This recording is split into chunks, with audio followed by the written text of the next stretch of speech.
record on this computer. There we go. So I'm recording. And now what I want to do is share screen. And this is the one that I always have trouble with. Can everybody see that? So is that big enough for everybody to see? Is that clear? You got that? Okay, cool. So I'll introduce myself. I'm Rob Watson. And my background is doing things around community media and radio. I taught media production and radio production at De Montfort for 20 years, and then did a PhD while I was there as well, which is how I got to know Tina and John. And it's kind of something that I'm kind of, I suppose, passionate about, is community media. And the definition that I use for community media is the media that we create and share ourselves. I'm not bothered what format, what platform that uses. And I've got some ideas through this that kind of might help us shape our sense of community. But there's something really important about community media, which is different from social media.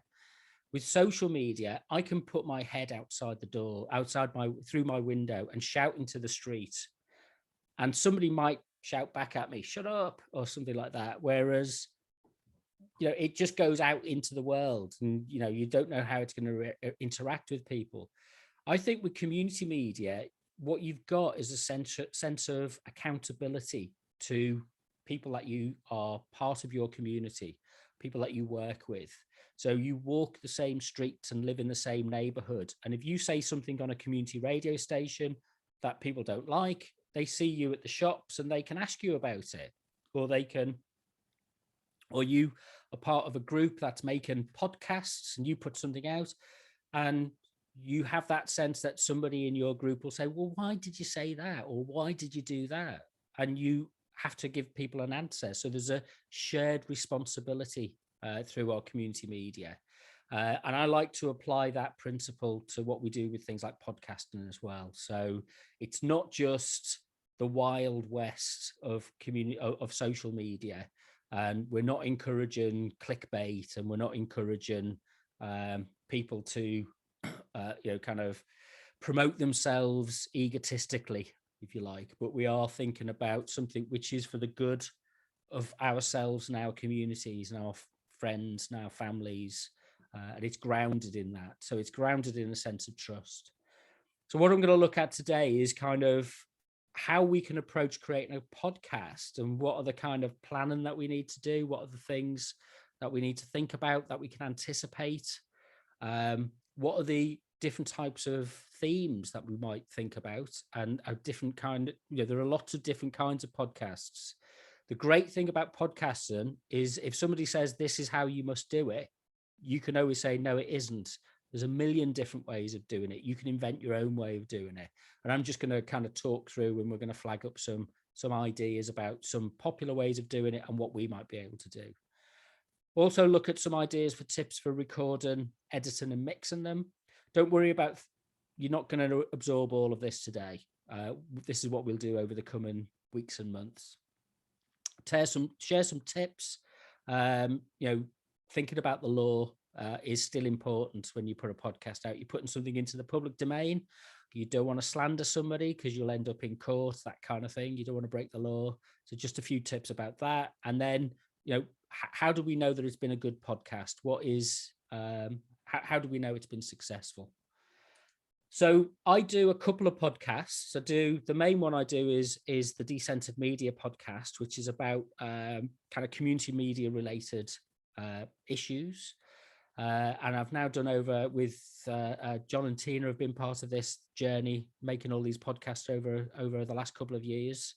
And we've got, there's over 100 of them now. And it's conversations with people who are interested in, related to issues to do with community media, community development, using media as a way to enhance and support our communities, and giving people a voice to speak about their own communities in their own ways. So that's kind of my primary resource, but I also do a couple of others. I do one which is kind of a music mix one, which I've got a podcasting license. So I thought, well, I may as well use it. And every now and again, not very often, I put a music mix together based on what's on my playlist as I'm walking around. and I'll put it together as a mix. And it's kind of I've got it as a space now where I think actually I can use this like a sandpit where you can experiment a bit more and I can try things out, because nobody's listening to it, to be honest with you. It's really just me. But I've got the resource to do it, so why not do it? But the other one I do, and I've started to do over the last year or so, again, more infrequently than maybe I should be doing it, is something I've called distraction therapy.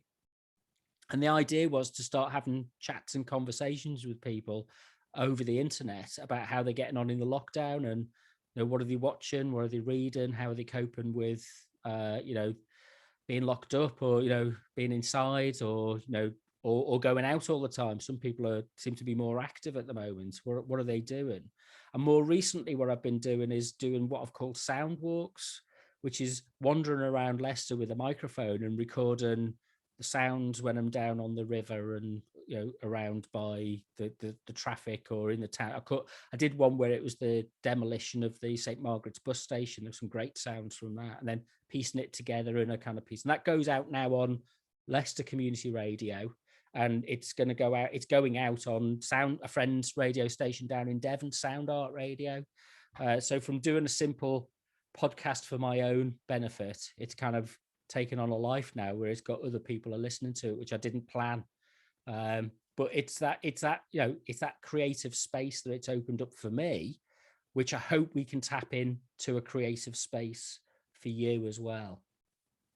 So hopefully at the end of this session, what we're going to get is a sense of a format, a topic. Well, I've got these to share with you, and one of the things I need to just remind me how we share this. I can do it as email. I can post it up online. I don't know if we've got a WhatsApp group or something like that. I'll have a chat with Tina and Hayley just about the best way to get these to you. So I'll get you the slides so that you can follow on with them, and the recording as well. So what I want to, we want to start being able to think about what kind of topic and what kind of format our podcast might take. We want to think about how we go about organizing that. What are the topics that we'd cover within our topic? So if we pick a theme, what would be because once you start thinking about, I don't know if you want to do a sport or a music or a cars or a fishing, all of a sudden you realize that there's thousands of issues that you could cover underneath them as well. And you just have to kind of give them a bit of structure and start to organize them a little bit. Who are you going to get to help, to take part in this podcast is a good question. And then in what way would you work out your own style for delivering your podcast? What suits you, rather than trying to fit in with what other people think? So let's ask a question. How many people, if you can unmute your mic or something, I'll stop sharing the screen for a second. The question is, and I can go back to the slide in a minute, is how many of you actually listen to podcasts? Is anybody a podcast fan? So we've got, okay, this is where Tina knows this. I can never pronounce names. Umayma. Okay, Umayma. Okay. Don't worry, by the time we finish the whole series of sessions, I might have got used to pronouncing people's names. I'm really bad. So do you listen to, what kind of podcast do you listen to? I listen to a range of podcasts about different things, some about religion, some about lifestyle, some where they host famous people. So which are the ones that you think you listen to most intently? One of them is called Who We Be Talks. And what's that about? So every week they have different people who are in the media, celebrities, influencers, and they just come and talk about what they're doing, and yeah. And has anybody else got any contrasting examples that anybody's listening to? So we've got one podcast aficionado. Lucy's just put something in the chat. She said, okay, great. She can't unmute, but she said she does listen to a couple of podcasts, and I know Lucy because she's one of our digital persona young people. She's really, really interested in developing podcasts, learning more, and actually creating them. So So if you list them, Lucy, just have if there's any that you can kind of just name, that'll give us List them in the sense. chat. Yeah, that would be great. And we can take that information and kind of share it as well. So let me share the screen again. So people listen to podcasts for all sorts of different reasons. That sounds like a real cop-out, doesn't it? It's like saying it's complicated. Well, actually, there's lots of reasons. But one of the interesting things, I suppose, about podcasts now is, let's ask this question. How many of you have got a radio, like a traditional, FM or AM radio? Does anybody, nobody's jumping in to say, is there one in your house? Maybe parents or grandparents have got a radio. Do you ever switch that on? Is that something that you would get up in the morning and go, oh, I must listen to Smooth FM, or put BBC Radio 5 Live on or something? Aruna, you were about to jump in and say something. Yeah, I'm just saying I do listen to the radio, but it's mostly when I'm in the car. Right. Yeah, okay. Probably not any other time. Not in the house. And so these patterns of things like radio listening are changing. And you're right. Part of the main way that people listen to radio is in the car. But if you're not in the car, one of the main ways that people listen to stuff is on phones now. I mean, you remember the days when you had an iPod and a phone. Now you've just got a phone, and people are listening to podcasts, or they're listening to streaming music, or music they've downloaded. So our tastes and the platforms that we use to access our media is changing, and podcasting, can it be thought of as a form of radio? Is it, spoken word? That seems to be one of the most popular things that you listen to podcasts for. You could listen to mixers, that kind of thing, but it's a question that's out there. Is podcast, and this is being asked a lot by kind of some of the academics who study this, is, are podcasts the same as radio, or are they different? And I think they're different. I think they're maybe even better than radio in some ways. So thinking about it, what kind of podcasts do people make? Where do they get made? Where do they get shared? And how do people listen to them? They're the kind of things that we'll need to think about in order to be able to get a good sense of what a podcast is for and what it's about. So those of you who listen to podcasts, where do you get... Oh, here we go. There's a comment in here. Lucy's got a comment. They're more comedy entertainment ones. Shagged, is that the name of it? Married, Annoyed by Chris and Rosie Ramsey. The Real Bitchy Podcast by YouTuber Christina Marie. Happy Hour by Jackmate. The Secrets Out by Alfie Days. Now, I don't know any of them. I don't have any reference points with those podcasts. And that's one of the things about podcasts. People listen to specific podcasts that are of interest to them, rather than thinking that they're of interest to a big mass audience. So you're not thinking of a podcast appealing to millions and millions of people. It might do, but you're asking, people have a lot of specific tastes and preferences for what podcasts they will engage in.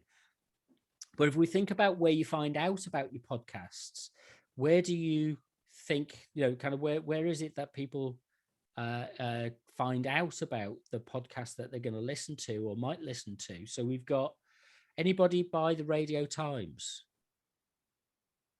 You're probably all the wrong generation to be buying the Radio Times now, or the Sunday newspapers. Well, they do a whole section, as well as listing what's in the radio stations. They do a listing of what kind of podcasts are popular now, because they're recognizing that tastes have shifted. But I think the Radio Times audience is like middle-aged people who live in market towns. It's kind of middle-class people who listen to Radio 3, that kind of thing.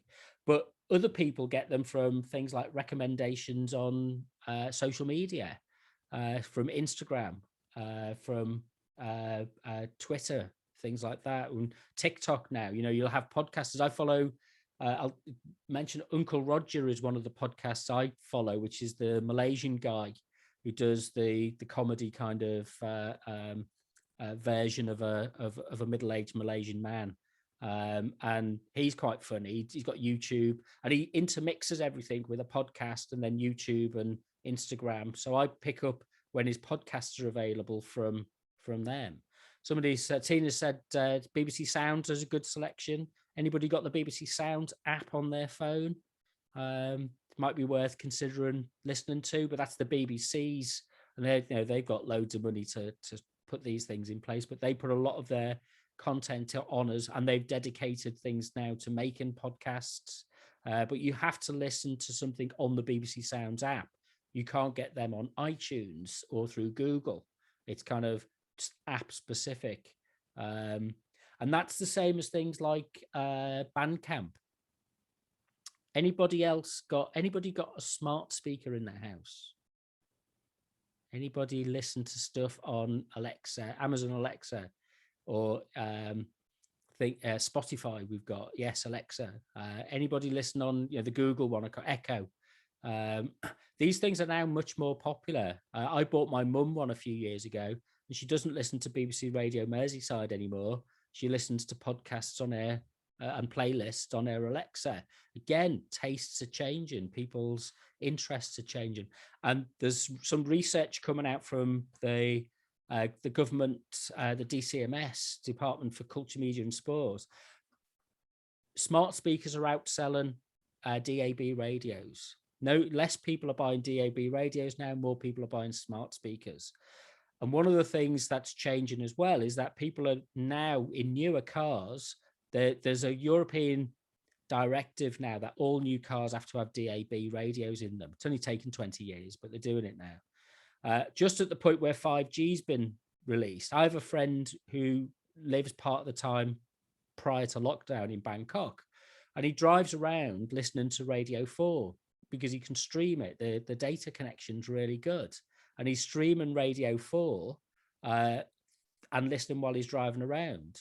He doesn't have to listen to the local services because he can hook his phone up by Bluetooth really easily to play in his car. So these things, these things will find a way of getting out to people in lots of different ways. This list, so I know it's a massive list, but it's all of the iTunes categories of what types of podcasts there are out there. So as you can see, there's quite a lot. It's not all about music. There's a lot of news, religion, spirituality, society and culture, history. It's kind of an expanding list of, and why do you think they have this massive list of stuff? This massive list of categories for podcasts when you share them through iTunes. What is it you think people are looking for when they're, and how do you think people are looking for things when they want to listen to a podcast? Well, you need the information. You need to know what categories it maybe falls under that you might be interested in. I mean, this list could be endless. It could go on forever. But it's kind of the broad main categories and topics that people generally, and that they find most people are searching for. And that's where you get the idea that things are trending, because you're able to track what it is that people are interested in, and then offer them more of that if they should carry on being interested. But so one of the things we want to think about in the podcast that we'll be doing is, where does it fit within this list? Should it fit within this list? It doesn't have to.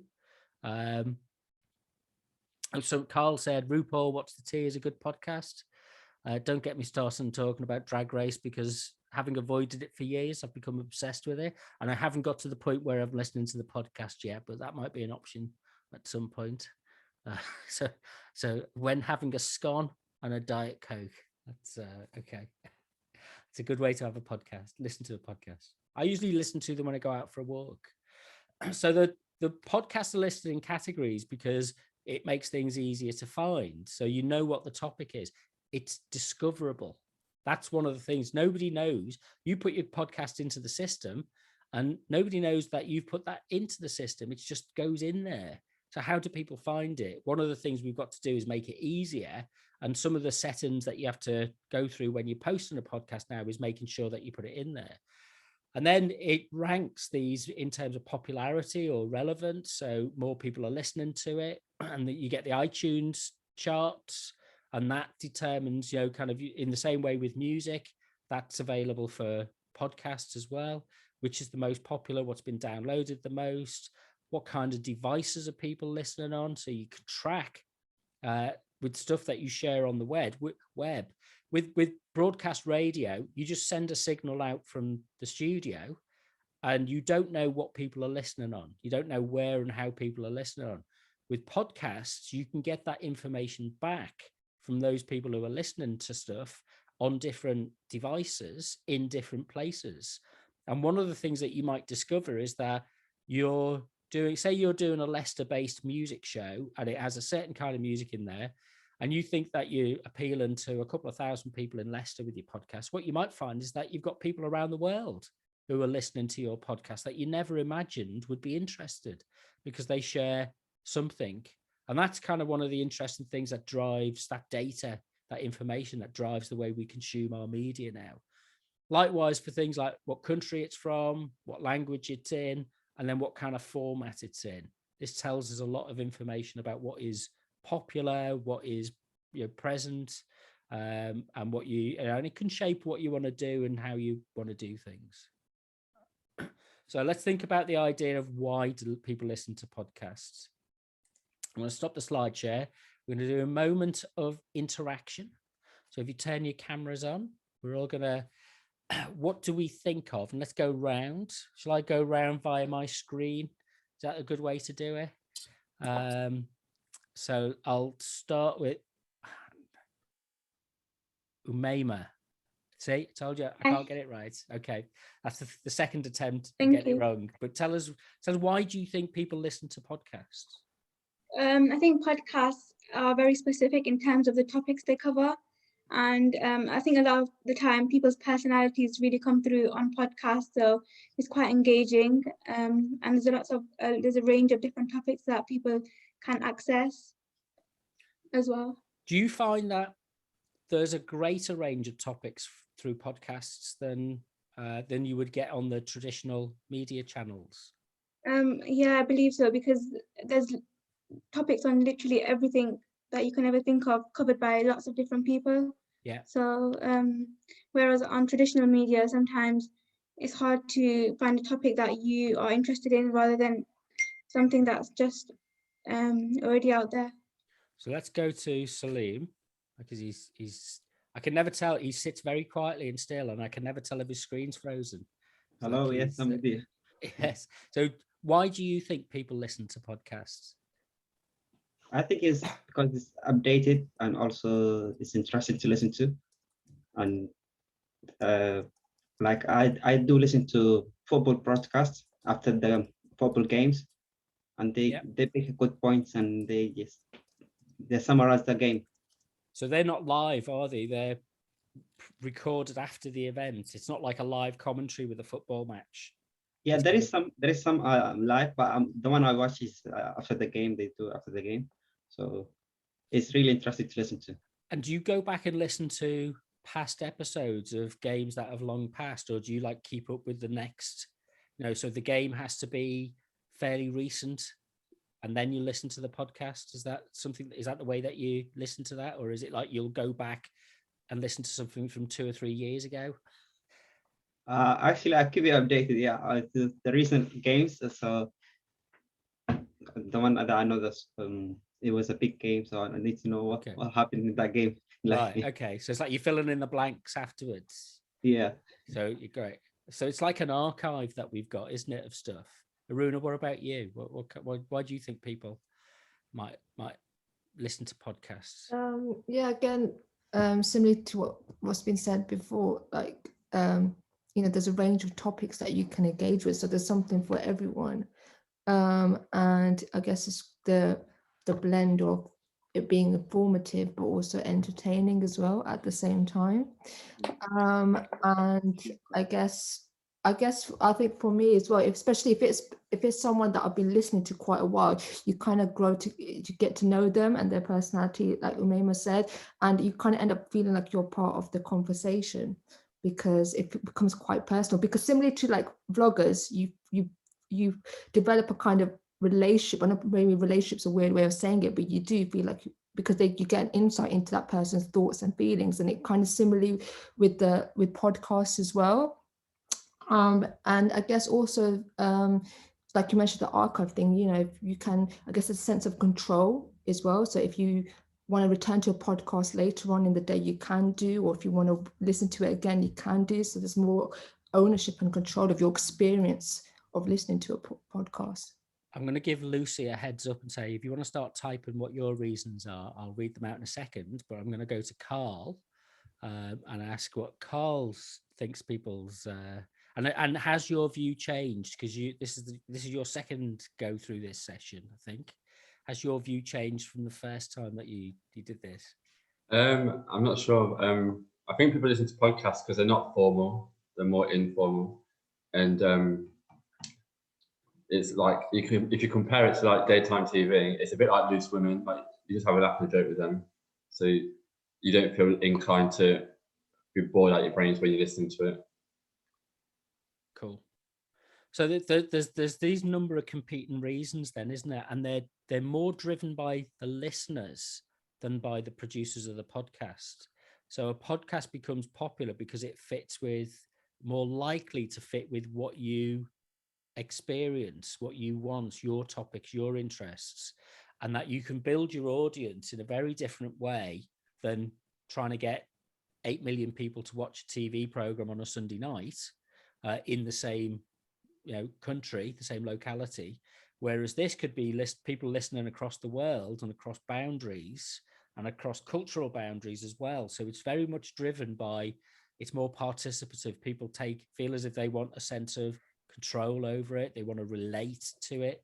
They're the ones that become successful. Now, learning how to do that isn't easy. It's anybody that a lot of people just imitate what they've seen other people do. And what I suppose my aim here with this is to move past the imitation and get into something which is really about you, and something that you can share, which is relevant to you and makes sense to you and is done in a way that you feel represents you, but then that other people can connect with as well and find is relevant and timely, and then look back on at some point as well. So Lucy wrote, similar to Aruna, I feel as if it makes you feel a bit more like when you're part of the conversation when you listen to a podcast, and creates a friendly environment. Plus it shows you shows you perspectives you didn't necessarily immediately think of. I think there's a really important thing that's happening with podcasts is it's opening up a bit of space to think. The reason I've stopped listening to broadcast radio is because I'm fed up of people telling me what I should and shouldn't think, and imposing their personality on me and saying, I know all these celebrities, or I know all these, I'm so important. And this is why this record's great, or this is why this event was amazing. And all my celebrity friends back me up. It's like, I'm tired with that. I've lived with that for a long time. This is more like something which is a bit kind of slow burn, where you start to get into the idea that you're right. It's like becoming a friend with somebody, and you follow their thinking, and they open up and explore their ideas over time, whether it's about football, whether it's about faith, whether it's about politics, whether it's about drag. It's an opening up process rather than a telling people what they should think process. And I find that is one of the things that, I find more interesting with podcasting, but that might just be me. And there's a million reasons why people listen. So back to sharing the screen. So why do people listen to podcasts? Sometimes it's about escapism and entertainment, but other times it's about engagement, maybe about raising awareness. So things like, kind of political issues, social issues, that you can't explore on a 3-minute interview on a radio program in the morning, a news program. You want to go into a bit more depth. You want to find out what the thinking is of the people who are the activists or the campaigners or the researchers of something. You can go into that bit more detail about there. It might be that you're a massive fan of something and you share an experience with other fans. It could be that it's something that you find that you identify with, that you identify through. I don't know if there's there's lots of people doing podcasts about football. A friend of mine does a podcast about Welsh football, and they've done loads of them, and they get a really good response from people because there's a strong sense of identity around Welsh nationalism now. And we're starting to see people in Wales flexing their sense of identity and say, no, we have our own, like the Scottish might be going for independence. The Welsh movement towards self-identity and independence is growing. And I think it's things like podcasts and identification with football and being able to discuss those things in the Welsh language is really important. And it becomes something which kind of, and we're seeing political social change on that basis. Who'd have thought podcasting would be able to do that? Well, it's part of it. You might want to kind of improve your life, you might do well-being or healthcare or, kind of, mental well-being type things. You might want to collaborate. I do podcasts with a group of people who work in the criminal justice system. So it's prisons and probation, stuff like that. And this is about sharing professional practice, but we try and keep it personal and engaging rather than, it's not about giving instructions to people. That doesn't work in podcasts. It's not a lecture. And you're being very patient listening to me giving you a lecture. So I do appreciate that. It's about participation, but learning is an important part of it. Participation, though, is a great part of it. So it's a DIY thing that we can all do. It's pretty easy. It's not without its hurdles to get over, but it's pretty easy to do a podcast. And especially now that we've got things like Zoom and Teams and Google Hangout, because we can record stuff, it was harder to do this 12 months ago. Now everybody's quite happy to do this kind of thing.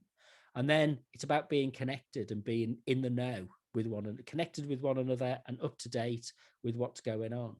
And I'm sure that's just the tip of the iceberg. I'm sure there's loads and loads of other stuff. So we're going to kind of ask a few more questions, and we'll have a break in about 5 minutes or so, 4 or 5 minutes. So if you were going to create a podcast, what do you think would be your main motivation? And I'm open to other ideas coming into this. So what would you think? I'll tell you what we'll do. I know it's only 1:45, isn't it? We'll have a break in 10 minutes. So if I stop, I'll keep this on the screen. So you might have to shout out or put it into the chat to let us know. Which of these things do you think would, at this point, be your strongest motivation for making a podcast? So we've got escapism, engagement, awareness, fandom, identity, innovation, improvement, collaboration, learning, participation, and connection. And I didn't put my phone on silence. That's good, isn't it? So which of those? So Carl's messaged collaboration and connection. So we want to know why. Are you going to type it in, or are you going to come back on and speak to us about that? Because, you can't have a podcast without people. Let's go to Umaima, and then let's... I would say awareness or learning, because I would raise awareness about disabilities, because it's a lived experience. I feel I could contribute quite a bit to it. Now, you've just used a phrase which is really popular.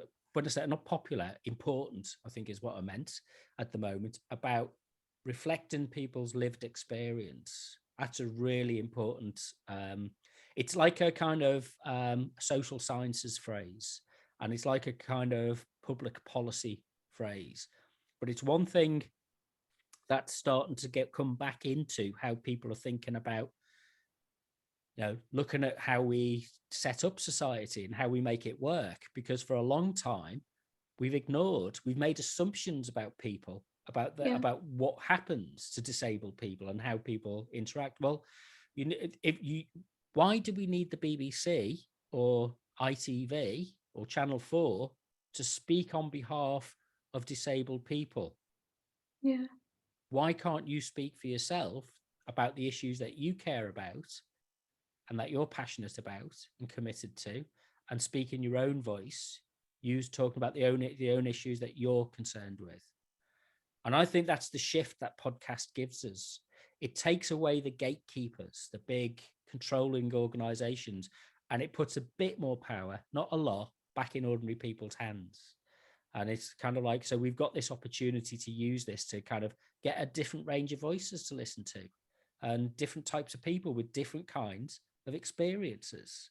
And what I'm interested in, this is why I, kind of my community media stuff is about helping people to find that sense of empowerment, self-empowerment within that. Who else? Where have we got? I've got, so Carl has, let's go through this in order. So Zainab, I hope I've pronounced that right. Improvement, awareness and learning, as it makes me more open-minded. I would want to change my opinions and look at things from another perspective. Yeah, but you know what? Not everybody does that. Most people want to listen to things because it confirms what they already know. So maybe one of the things that you get as a podcaster and somebody who listens to podcasts is that you're open a little bit more to changing your opinions and your views about things. And that describes one of the reasons why I like podcasts more than radio, as I kind of indicated, is because I find radio tells me what I should be thinking, whereas podcasts allow me to discuss and explore what I'm thinking and come out of it with something different. And especially when you're interacting with different kinds of people.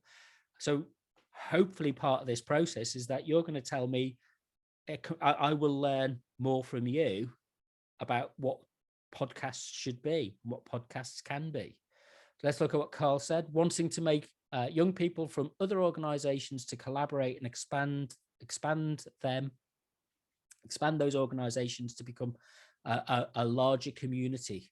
And this will help other young people connect and help others to improve their confidence and to help them progress further. I can't say that that's really important.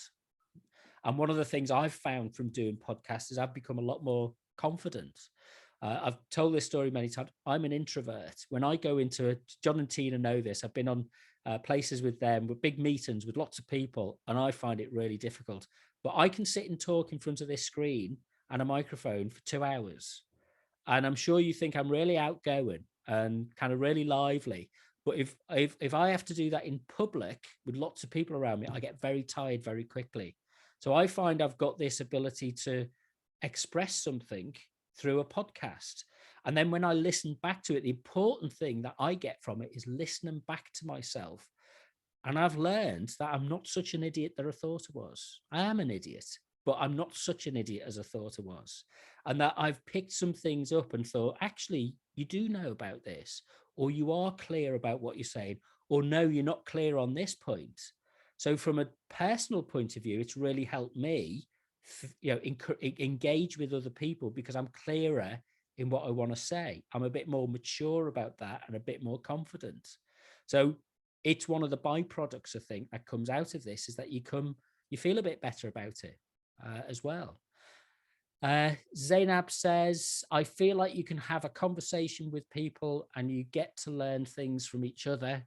As a conversation flows, then the questions also become more realistic, or the questions could be more about what other people are also thinking and can be deeper questions that encourage deeper thinking. Wow, we're getting into the realms of philosophy and the meaning of life.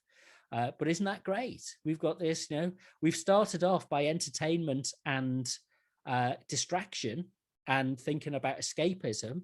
And now we're thinking about what is important to us. And so we might not do that all the time, but if we get a little bit out of that every now and again, I think that's valuable.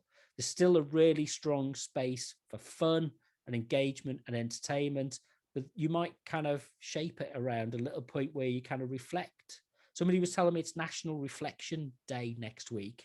And I don't know what that involves, but it sounds like a good idea that we should all just sit back at some point and reflect on what we're doing. And maybe the lockdown has encouraged us to think a little bit more and reflect a little bit more on the kind of media and what we want to do with our media rather than allow our media to have done to us. Right. How are we doing for time? Okay, let's go and have a break for 5. Let's come back at 3 o'clock.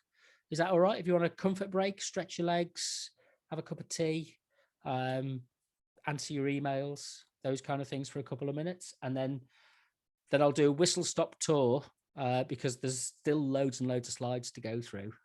So I'll do a whistle stop tour now that we've set the ground for our thinking about podcasts. we can go into it in a bit more detail about tips and things that we can look for. Does that sound okay? Brilliant. Okay, so I'll start again at 3 o'clock. Thank you. And if anybody wants to stay on chatting, because I've got my cup of tea here, so I'm more than happy to do that. Are you going to stop sharing the screen, Rob? Or oh, that's a good idea. I always forget that bit. So, and oh yeah, you are. Oh, so hope you all enjoyed your break and feel suitably refreshed. So I'll share the screen again, and I might have to whiz through these in a bit more kind of a pace, because I've obviously not kept to time, and we definitely do want to try and finish as soon as we can. But one of the things about podcasts, and a friend of mine has written, contributed to a book and some academic articles and things like that. He's a really nice guy. He teaches radio up at Sunderland University, Richard Berry. And he put it like this, that kind of you can map different types of podcasts and how they work. And they go from a range of kind of what we might think of as being radio to something which might be thought of as a very intimate medium.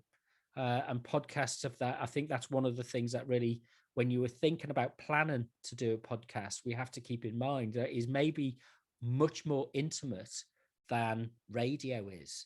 One, because most people tend to listen to podcasts either on headphones or in the car or on a smart speaker, rather than on a radio that's in the corner of their room where everybody can hear it. You don't listen to podcasts in the warehouse where you work, or you know, the petrol station that you don't listen to podcasts in those places.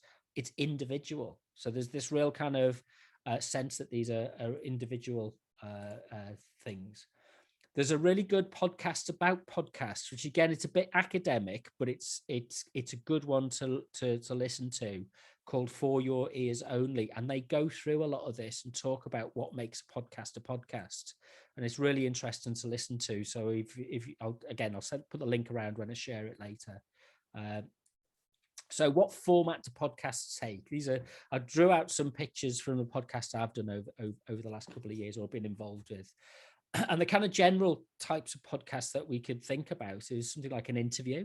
And that could either be a discussion, well, a discussion is slightly different, but a conversation with somebody, or it can be a one-to-one in-depth conversation. But don't think of it like an interrogation, like that kind of news journalism, where you're trying to find something that is hidden, that's being kept out of the public. That's okay for politicians. That's okay for big celebrities. That's okay for people in the public domain. This is a conversation. But the interesting thing is something that might come out of it, something might emerge as people share their experience. I'll give you an example of something I did a few years ago, and it always kind of, I like this as an example. I did some training with a community group down in Watford, and they worked with older people from care homes who needed some stimulation through arts. So they did events like dances and things like that, and they wanted to do some radio work with them. So I went down and did some training with them, and there was one woman who was, when I was trying to get them to think about what radio is, she said, "That's not how they do it on Radio 2. No, that's not radio. That's not how they do it." I was like, "Oh no, I'm going to have a real challenge with this person, because she's everything I'm saying, she's against." Anyway, in the afternoon, what I did was I got them to sit down with their smartphones and just record for 5 minutes something about each other, about what their life was, where they, what their journey through life was, if they were married, did they have kids, where they, what their family background was, and then listen back to it with each other. And could I get them to stop listening to these things? I was saying, we've got to move on to the next. Oh, no, we want to carry on listening to it. I said, that's radio. And they got it then. The penny dropped. It wasn't about the format. It wasn't about the jingles. It wasn't about the personality of the presenter. It was about what they heard in somebody else's story. And I think that's one of the most powerful things that you can do with podcasting. It takes practice to get to that point where you're a good listener. And you can have fun and be entertaining and use your personality. That's good as well, because we all need that we all need entertaining. But at the heart of this is people telling stories, I think, or one of the things that works. In my experience, it works. So we can do this through things like roundtable discussions where you get a group of people together. We'll probably end up doing this through Zoom because we can't meet in person, but that's okay, because when I was helping out with Ramadan Radio last year, the pandemic hit and we couldn't meet in the studios to do any interviews or anything. So everything shifted onto Zoom. And, you know, everybody really found it was useful. And we had, I mean, one of the things that was said afterwards is that there were more women took part in the station and the broadcast that year than previous years. It was 50-50. And it was like, none of our other stations have done this before. A lot of men dominate radio, but because we'd shifted the technology of using something that you could do at home with a few tweaks about using headphones and microphones and things like that, all of a sudden it became open and accessible to those different people with different conversations, and different people can contribute to the conversation. So that's something that we can do. The other way to do it is you can do it like a report or a documentary. It's called Reportage, where you go out with your microphone or your phone. You know, a lot of our smartphones these days are really good recording devices. So you can experiment with it and learn how to use it. The other way that you could do it is just like reading something, like it tends to be like Radio 4. I'm assuming, and it might be a wrong assumption to make, but I'm assuming that not many of you listen to Radio 4, but they still do formal talks, you know, 20 minutes of somebody talking you through a topic. And that, I mean, that might be used a lot in education, like you're listening to a lecture or something, or listening to somebody reading an extract from a book. But again, book at bedtime, really, really powerful way of developing intimate well-being. Podcasts often do this. I listen to one called Living Myth, and the guy is he's got a background in doing stories from around the world, myths from around the world, and it's 20 minutes of him talking about topics and issues and relating them back to those myths, those stories. And I find it really reassuring to listen to this guy's voice, because it's like he's friendly, he's trustworthy. I don't agree with everything he says, but I like a lot of what he says. And so that's one of my regular podcasts that I listen to, and it recharges my batteries when I'm feeling a bit depleted sometimes. So let's think about what formats podcasts take. So, I mean, this is where you can pretty much do anything you want, and you're not bound by the rules. If you go and try and pitch a radio program with one of the big networks, they'll ask you to do it in a specific format and a specific way. With a podcast, you can pretty much go, well, we're going to break all the rules. There are no rules. As long as we can record something and put it out there, that's the only thing we need to worry about. If people think it's bonkers, that's fine as well, because lots of people like bonkers stuff. So you can do drama stories. A lot of people do get into doing audio dramas. You can do fantasy stuff, history stuff.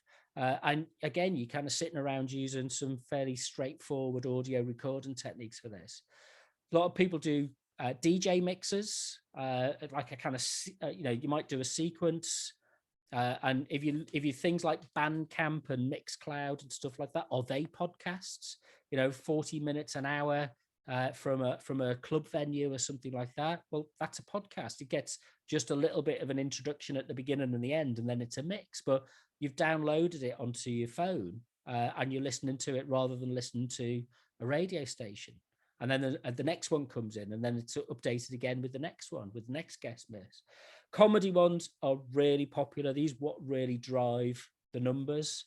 And I can't do comedy, despite the obviousness of this presentation. I can't do comedy, but humorous discussion, kind of that's what connects with people, because it's you sharing a point of view, you're making observations, and you can choose to listen to a wide range of them. Education, kind of talks and presentations, pretty big. So let's think about the kind of hosting style. This is some of the stuff I've done over the years. In terms of, a lot of my stuff is kind of round table discussions. So bringing people together to, and I have a little bit of kit, which I'll talk about in a bit, where I kind of have a portable player and some little clip-on microphones that I use. Or I have a desk where you can kind of plug in big mics to use as well. A bit more like radio production type stuff. But a lot of the time now, I'm doing things over Zoom. So I'm doing things over the internet, and Zoom allows you to capture some of the audio in a better quality these days than maybe some of the the other online like Skype and stuff like that. But I've also done things as live presentations at events where you have a panel discussion. And one of the things I like about this is you can post it up online. If you went to a conference and there was a panel discussion, they just have the panel discussion and it goes nowhere. So this allows us to kind of share it and post and include more people in the conversation, or it becomes a resource that people can use. So what are the kind of tips I'd give you for hosting a conversation? I think the main thing is to have a clear topic. So you've got an idea of something that you want to talk about, and you pretty much try and stick to that and keep people on topic with that. Although people are crazy, it's like kind of cats sometimes, trying to herd cats, because people will go off at all sorts of tangents, and that's fine as well. But what's best for the listener is that, I mean, if you police it too rigidly, it kind of becomes a bit too constrained. But a podcast that allows you to vary the conversation and introduce different points of view, it's a bit of a skill to host that, though, because the loose women conversations that you see on TV, they're not a good model. They're not a good way. That's all fake. The way that they organize that, they plan their outrage, they plan the stuff that they're going to say that annoys each other. It's all rehearsed. So don't use that as a rule of thumb. What about if you were sitting around a table in a coffee shop having a chat with some friends? That might be a bit more of a way of doing it. You wouldn't want to, you might want to, but you wouldn't necessarily want to, annoy your mates, but you want to try and make sure that everybody's included in the conversation.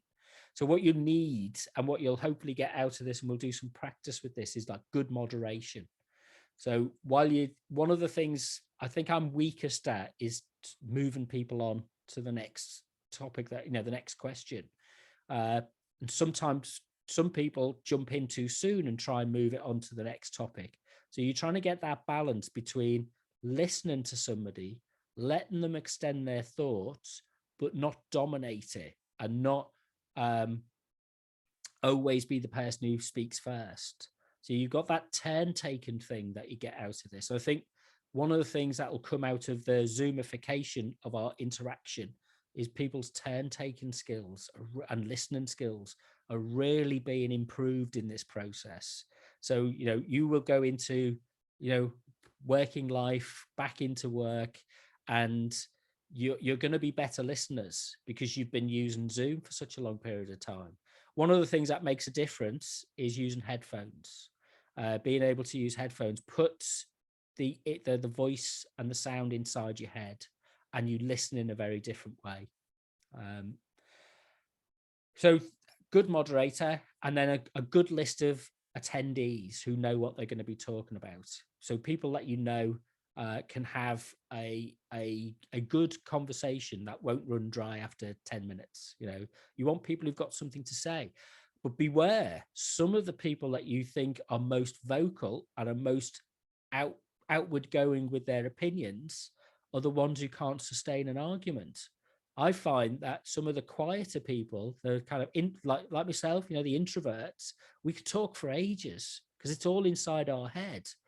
Whereas extroverts need to be out in the world, meeting lots of people and doing things. What's this we've got? For an ideal podcast, how many participants would you say is in an ideal number, and how long should a podcast last? And Carl says 5 or 6 people for about an hour max. I'd reduce the number down a bit. 3 or 4 people is probably for me. 5 or 6 is a lot. And when you think of it from the listener's point of view, you've got to be constantly including those people, because some people can get easily lost and forgotten about in that conversation.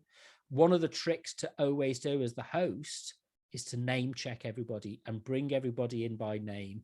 So you're saying, you'd be saying, Salim, what's your thoughts on this? You'd go through it, you say, Lucy, what would be your thoughts on this? So you include people by giving them a name check. And don't be afraid of saying to somebody, you've been quiet for a while, what do you think about this? So you're looking around, all the host's job is quite difficult. You've got to really manage a lot of people sitting around. The other important thing is that you've got to do your research. I was, know everybody's names. Unfortunately, I'm really struggle. I'm dyslexic. So I struggle with learning people's names, and it takes me it took me 2 years to learn my ex-housemate's surname, Chathino, Spanish. It took me a long time to learn how to say that. So I make light of it now, but I do try my best.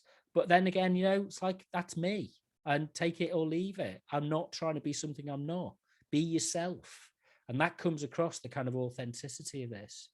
And then towards the end, when you before you start and before you finish, have some time when people can sit and chat. Don't just bring people together and then go straight into it. And then when you finish, don't just disappear. People like to have a kind of a build up and a build down afterwards, so that it can be quite intense when you're doing it, especially if you've got the headphones on.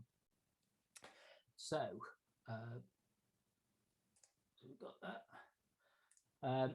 So one of the things, I'll skip through some of these. So turn taking is really important. Making sure that everybody gets a go to have something to say, that they feel as if they said something. One of the things that helps is maybe give people post-it notes and that they write something down as they go along. And you say, don't try and think that you have to hold all of this stuff in your head. You can, as you get practice, you make a note of something. Can you ask people to jot things down? Because then, and you take people in different turns. One of the advice is that in turn taking, then there's a temptation to not have silence. Is that somebody's always got to jump in, and I'm guilty of this. I do it a lot on my podcasts, where I don't allow the time for somebody to think what their answer is going to be. And I always want to jump in and say something. And what you really want is just something where you kind of go, just give it a bit of space, give it a bit of time. And everybody else respects that in there as well. It's not a competition. It's a sharing of your thoughts. And that's actually quite hard to do. There's loads of formal stuff that you could go in about turn taken, but the other part of this is active listening. So the skills that you get from this are really important. I think you become more empathetic with other people. And I think that's been expressed in some of the motivations that we were talking about earlier for our podcasting. It's the idea of being, giving people your attention. You're listening to what they're saying. You're not thinking ahead for the next 6 questions that you've got written down on a piece of paper, because somebody's telling you something important or funny or engaging or informative, and you want to, you kind of want to bounce that off between each other. So you're refraining from judgment as much as you can. It's like a kind of a circle where you're sitting around. It's like trust. How do you build trust in a group discussion? Well, that's all a podcast is. It's like a circle of trust that hopefully people are kind of allowing their personalities to come out. So John looks mesmerized in this photograph and looks like like the only person in the room. I can never take a photograph of John in the blue jumper without him looking some kind of strange expression on his face. So it's through our podcasting, it's always a case of kind of some kind of face of intense concentration. I've got many of them, enough to embarrass him for a few more years yet. So responding positively to people, rather than say, no, that's terrible. No, that it's like, ask why somebody is thinking that. What you're trying to do is understand where somebody's coming from with their point of view. And you might persuade them to look at something different rather than attacking somebody and saying that's not right. You're kind of saying, yeah, but that might have been your experience, but have a listen to this story, because this story tells us something different. And that's what I find is engaging with a podcast, where you kind of relating something. Well, that's what I found was informative. That's where I found was funny. And kind of one of the things with this active listening thing is it really forces you to think through what your own response is and what triggers you. I get triggered. I get indignant. I'm indignant. I get angry and miffed about things quite easily, and people can press my buttons quite easily, especially when I'm stressed. And kind of through podcasting, I've actually learned to be a bit more empathetic and to myself, and kind of go, okay, well, I'm in a bit more control about this now. I don't feel as if I'm so easily unstable and able to be attacked with something.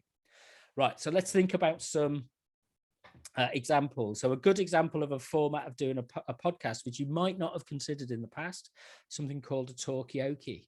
And it's basically where you sit around in a circle and you pass the mic. And it's just a case of the mic goes, and it gets recorded, and the mic goes around. Difficult to do this with social distancing, but you can put the microphone on a pole and have people sat separately, and everybody's listening to each other in that circle, and everybody gets an opportunity to say something. And you're in control. The person in the center in this instance has got control of the microphone, so no one person can dominate it, and no one person can give in this kind of circumstance where you sit and talking to the members of the public, giving people the microphones, the last thing that you want to do, because they'll take it and they'll talk for ages. Sometimes shutting people up is the hardest thing to do, and moving them on. If you're doing it in a studio type situation, then people will have their own microphones. But you don't want to be doing that thing where you're opening and closing the faders on the mixing desk all the time, because that's a lot to manage. But it's a really great idea, good fun. The other thing I'm doing a lot at the moment, I'm doing this with the Leicester Stories project, is we're using WhatsApp to record some messages about, we're doing it about why people are filling in the census, because it's really easy for people to record a voice memo and send it to somebody else. And then what if you got 5 or 6 of these things together? You spoke for 2 or 3 minutes. Have you ever played the game when you were a kid, Immaculate Corpses, where you draw a picture, fold it over, and then somebody else draws the next bit of the picture? And then it's like tag. Well, do that, and then we collect them all together, and that becomes your podcast. Nice and easy to do something like that. And the recording quality is really good. It's surprisingly good. So talk a little bit about the kind of kit and equipment that I use. So I use stuff like this, which is like a Zoom recorder. There's other things, Tascam recorders. And you can start to get now these dedicated podcast platform devices that you plug the microphones into and stuff. But you know what? If you've got access to an old tape recorder, mixer, that kind of thing, use whatever you can. It's not important to have the best equipment and the best material, the best audio devices. It's use what you've got, because it's about learning to record something first rather than about it being perfect. Sometimes people get obsessed with the technology before they think about the content, and the technology doesn't really matter 99% of the time. There are times when it does make a difference, and we'll explore that. So what I use for my podcasting kit is I have a digital recorder, and I have these clip-on microphones which I put on a pen. This enables me to carry it around in a rucksack, and I haven't used it for 12 months because we've been in lockdown, so that's no good. And I always take headphones with me, and I have a little headphone splitter and a gang socket to power it, and then notebooks and pens and things like that. And crucially, what really makes a difference is tea and biscuits. That's kind of one of the things I'd say. If you're going to do a podcast, make sure everybody's got the offer, at least, of a cup of tea or coffee or something like that, because you just want people to feel relaxed. Okay. Couple of things about, we'll go into this in more detail maybe at some other point, but things about microphone use. Microphones do different things. The microphones that we have on our phones are really intelligent, but they're not the best microphones out there. And we might just want to think about using some basic microphone techniques.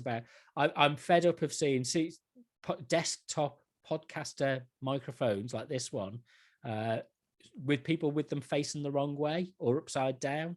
There's a right way to put it and there's a wrong way to put it. And you just need to know a little bit about that and what that means. So at some point we'll look at that. Headphones. The one thing I would say are really important to headphones. And if you can borrow, get a cheap pair, get an expensive pair if you want, use gaming headphones. What I would say is doesn't work is the Bluetooth headphones are often a problem because sometimes they have an interference hum on them, so it doesn't sound great. but less people have the traditional headphones with just a cable that you plug in. But the headphones make a difference because two things. When you're recording on something like Zoom, if you're listening through your speakers and then you're speaking back through your microphone, normally what you get, and you might have heard this occasionally, you get echo, and you get, your voice is repeated back, and you hear that echo, and it kind of goes off to infinity, and it sounds very. But the processing that the software does eliminates that. So what wearing headphones does is it improves the audio quality. It means that it doesn't have to eliminate that processing, so it just increases the quality of the recording, and that's really important. Where on Zoom, if you're using the original sound, so what Zoom can do is it can take each person individually and record a track of their contribution, which you could mix afterwards together. But you want the best quality that you can. So headphones, I'd say. The other thing about headphones, as I think I've covered already, is that it really changes the way that you listen, and it really changes the way that you listen to other people. It is more intimate. It's less distant than it would be if you're just sitting there staring at a screen. So online recordings, as I said, Zoom does this thing where it records separate tracks, what it calls original audio. And it creates a compressed M4A file, and we'll look at how you do this at some point.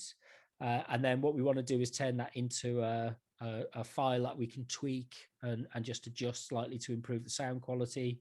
But it's a great way now. In fact, all of my podcasts now are done through with other people, are done through Zoom, and I use a system called Clean Feed, which is audio only. And that has an advantage, because actually just listening to each other is really useful, especially for a podcast. But the having this transformation of being able to use online only networking means you can talk to people around the world. And I'm doing, as I said earlier, I'm doing that on so many occasions now. Audio editing. You've got a number of options. You can either do something on an app on your smartphone or tablet, or you can do something on a desktop. The apps, there's lots of apps out there. Some are better than others. Don't pay for anything. There's free ones out there. Most of them are quite simple, and you might have to download it to somewhere else or upload it to the cloud. If you've got an account on Dropbox or what's the Microsoft one, or your Apple account, or wherever it is. The desktop ones, there's some cheapish. You can use things like music processors, GarageBand, things like that, or you can use something like Audacity, which is free, and it'll work on Mac and it'll work on PC as well. And I'll show you how to do some basic audio editing on Audacity as well. The other one that's always really good is Vlc Player. It plays pretty much every kind of file. It's like it doesn't have any. It doesn't stop. By and large, it doesn't prevent you from listening to any kind of files. It plays pretty much everything, and it allows you to convert. So if you recorded something on video, say you were doing something for a YouTube thing and you wanted to take the audio from it, VLC allows you to extract that audio from it as well. So then you can turn it into a podcast for the audio only stuff. Okay, how are we doing? We all okay? Good. I've not. If I could turn everybody's cameras on, I'd find out how many people are asleep at the moment. But I'd love that power. But so let's think about distribution platforms. Where do we put them? Where do we put our podcasts? I mean, those people who listen, let's pause for a minute. I'll pause the stop share screen. Those of you who listen to podcasts or know about podcasts, where do you get your podcasts from? What's your preferred mode of getting podcasts? Spotify. Yeah. Does Spotify, it's streaming only? Can you download them? So that if your data package runs out, or you're off the network for a while, is it stored locally? Can you store it locally? Yeah, you can download podcasts to listen to later when you don't have data. Carl's doing Instagram. You listen to podcasts through Instagram. So you're going to come back with a yes, I think. Lucy's on Spotify. I think one of the things that defines what a podcast is for me, because I'm a bit more old school, and you've got to remember podcasts have been around since the mid 1990s. It's not new. It's just that they've suddenly become popular over the last couple of years, and there's a lot of money going into them. But podcasts, let me share the screen again. It's this thing, this one over on the left-hand side. It's the RSS, real simple syndication. That's what makes podcasts possible. That's what makes Facebook possible. It's the thing that kind of runs the internet, the web these days, is it tells you, real simple syndication tells you that there's been an update. So when you subscribe to something, it tells you there's been an update. And that's all iTunes and Google podcasts do. They say there's a new version of the podcast. Do you want to download it? And you get it, it comes up into your podcast app. Whereas the streaming ones are slightly different. So things like Spotify and Podomatic, they're not downloaded files. Whereas with iTunes and Google, they're downloaded onto your device. So just be aware. And now it's really easy to share these things across multiple platforms. But sometimes, it's like BBC Sounds. You can only listen to it when you're using the BBC Sounds app. And the BBC stopped sharing any of its content, its audio content, via iTunes and those kind of things, because they want everybody to use the BBC Sounds app. But that keeps you within their app, and they get your data and things like that. Whereas, they all get your data, but with iTunes, I can download it and I can move it. I can download it onto my PC and save it into a folder, because it's just an MP3 file that I'm sharing from my website. So all iTunes is like the conduit. YouTube, people do videos now and podcasts on YouTube, and some of them just do a blank image. It's quite popular now for people to do a podcast, an audio podcast, and also a video podcast, particularly because we're recording this through the magic of Zoom, as one of the people on one of the podcasts I listen to says. They used to say the magic of Skype, but they've moved on to the magic of Zoom now. That podcast is about, it's called what's it called? It's about Carl Jung, the psychologist, and I've listened to it for ages, but it's really good. So last couple of slides, I hope. The thing, and then we'll have a chat, and then we can finish off. So kind of thinking, what we want to do to think about, and this is what I want to send you away thinking about, is what kind of podcast are we going to create? And we can try different styles out. We can try different things out. So what would be really important is, some of you have listened to podcasts and some of you haven't. So try and find a way to listen to some podcasts and just explore what they're in, but make a note, sit down with a pen and a piece of paper, and just think about the idea of what the topic is, what the subjects come up. And you might get, you do that thing like Wikipedia, where you suddenly end up looking at 18th century French military uniform buttons, because you've gone down this kind of weird thing where, you kind of, what you started off looking for, you end up looking at something else. That might be a good way of looking at podcasts. You end up thinking of, listening to something which is about something that you never thought you'd listen to. Try it out. But think about what the kind of key features of the way it's put together. What's the style? How's it presented? What kind of format does it come in? And what kind of setup have they used for putting the podcast together? Is this done over a very expensive studio? Does it sound very professional, or is it very unprofessional? And I like the unprofessional. I think it's the point where we get in and we learn.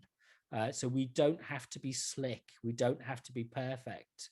If we wait for everything to be perfect, we tend not to start to do things. Let's make some really bad, clumsy, badly edited, badly discussed, bad microphone use, and then we'll get better. But we've got to start somewhere.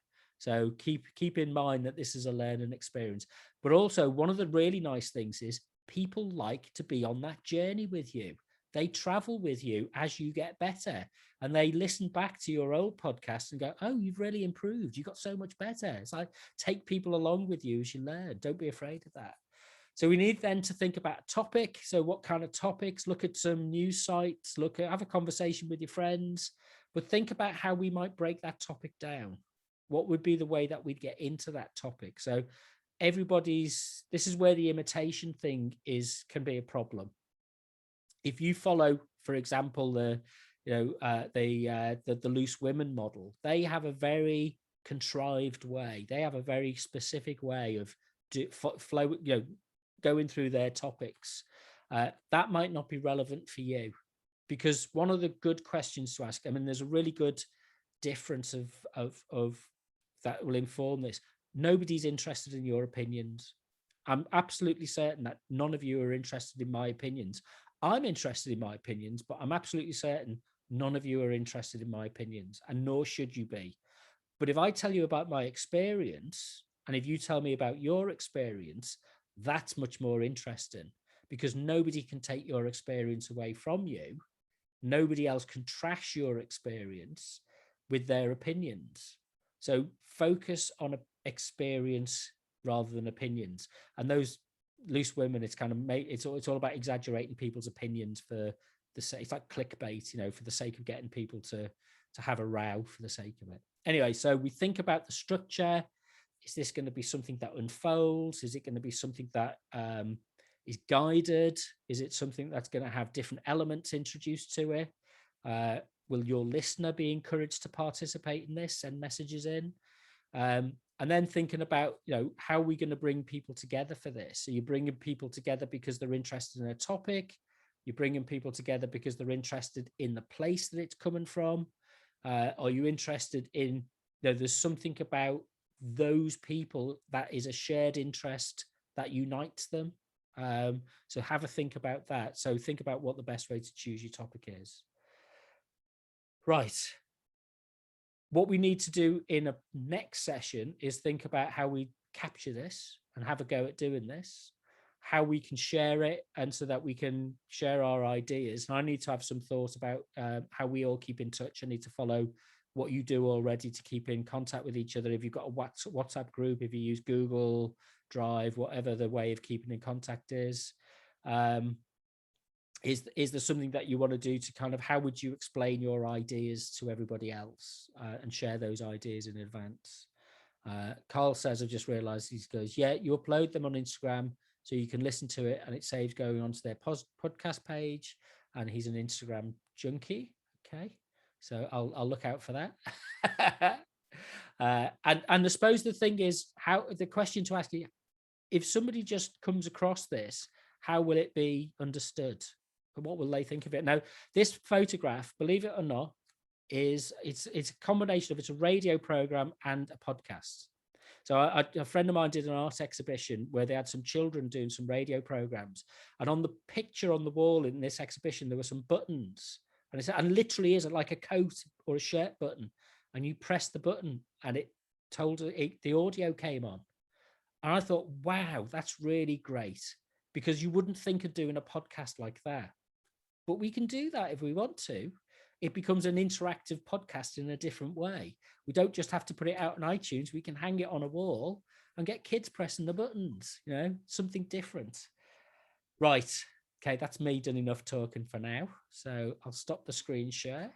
I'll stop the recording so we can ask any questions if we want to. So there we go.